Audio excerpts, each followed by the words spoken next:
خداوندا طبیبان را توان ده، صبوری از زمین تا آسمان ده.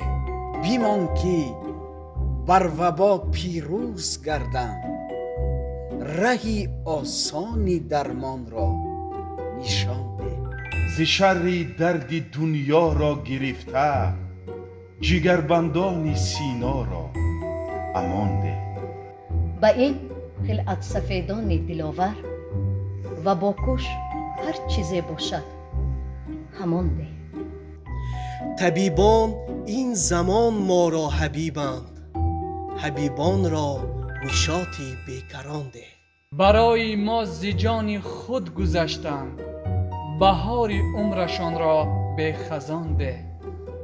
به هر بیمار بی یاد و فتاده، دوباره جانی بی درد و زبان ده. جهان با خصم پنهان در نبرد است، شکستی دشمنی از ما نهان ده. خداوندا تو با دستی طبیبان، جهان را بردمی جاویدان ده.